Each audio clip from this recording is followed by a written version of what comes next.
की सरकार नहीं चलेगी, नहीं चलेगी। कट्टू बट्टू की सरकार नहीं चलेगी, नहीं चलेगी। कांग्रेस के वरिष्ठ नेता और चक्राता विधायक प्रीतम सिंह के नेतृत्व में सेलाकुई में कांग्रेस कार्यकर्ताओं ने अंकिता भंडारी को न्याय दिलाने के लिए विशाल कैंडल मार्च निकाला। सेलाकुई बाजार से शहीद सत्येंद्र चौक तक निकले इस मार्च में बड़ी संख्या में कार्यकर्ता शामिल हुए और सरकार के खिलाफ जमकर नारेबाजी की। कार्यकर्ताओं ने मामले की सीबीआई जांच की मांग करते हुए कहा कि सरकार वीआईपी को बचाने की कोशिश कर रही है। सेलाकुई की सड़कों पर कैंडलों की रोशनी में अंकिता भंडारी के लिए न्याय की आवाज बुलंद हुई। कांग्रेस कार्यकर्ताओं ने प्ले कार्ड्स और बैनरों के साथ मार्च निकाला और सरकार पर हमलावर रहे।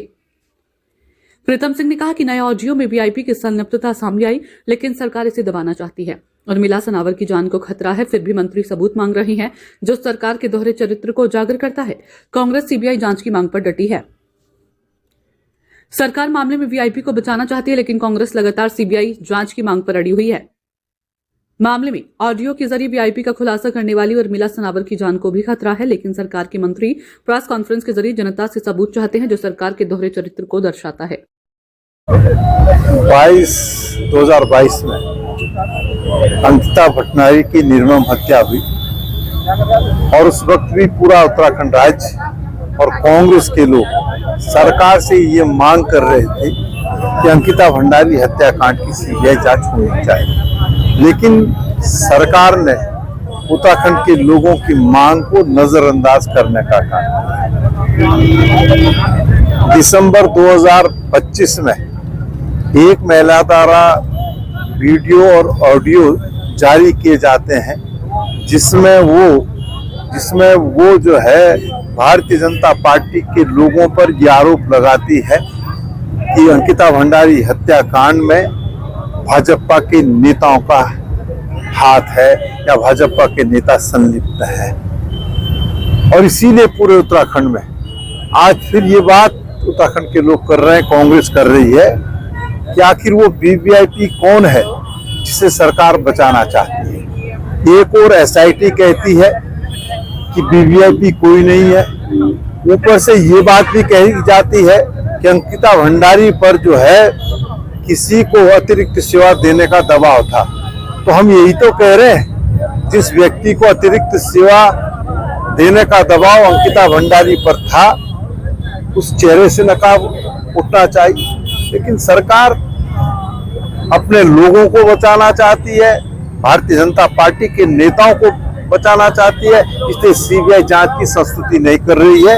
और इसीलिए आज सेलाकुई के अंदर कांग्रेस के लोगों ने कैंडल मार्च निकाल करके अंकिता भंडारी को जहां एक श्रद्धांजलि देने का काम किया है, वहीं दूसरी ओर सरकार को इस बात के लिए विवश करने का काम कर रहे हैं। सरकार सीबीआई जांच की संस्तुति करे और हाई कोर्ट की सिटिंग जज की देखरेख में ये जांच हो। आरोप लगाने वाली जो महिला है उर्मिला सनावर, लापता है, एक चिट्ठी भी उन्होंने छोड़ी है कि जानों को खतरा है, तो क्या कहेंगे इस बारे में? कहाँ है उर्मिला सनावर? अजीबोगरीब स्थिति है। सरकार के एक मंत्री प्रेस कॉन्फ्रेंस करते हैं और उस प्रेस कॉन्फ्रेंस में कहते हैं कि यदि किसी के पास साक्ष्य है तो साक्ष्य उपलब्ध कराए। अगर हमको ही साक्ष्य उपलब्ध कराने होते तो फिर सीबीआई की जरूरत नहीं थी, एसआईटी की जरूरत नहीं थी। अजीब वो गरीब स्थिति सरकार में है। और जो महिला है वो बारंबार इस बात को कह रही है कि मेरी जान को खतरा है, पुलिस मेरी हत्या कर सकती है। तो मैं समझता हूं कि इससे गंभीर विषय दूसरा कोई हो नहीं सकता। जो ऑडियो और वीडियो है उनकी फॉरेंसिक जांच कराई जाए और जिन लोगों पर आरोप लगे हैं उन लोगों को जो है बिहाइंड द बार करने का काम सरकार का। नया जो बीएनएस कानून है उसके तहत ऑडियो और वीडियो रिकॉर्डिंग को साक्ष्य के रूप में माना जाता है, लेकिन रिकॉर्डिंग सामने आ गई है तभी पंजीकृत नहीं हुआ अभियोग। मैं तो यही कह रहा हूं कि ऑडियो और वीडियो अगर कोई सामने आता है तो उसे साक्ष्य के रूप में माना जाता है।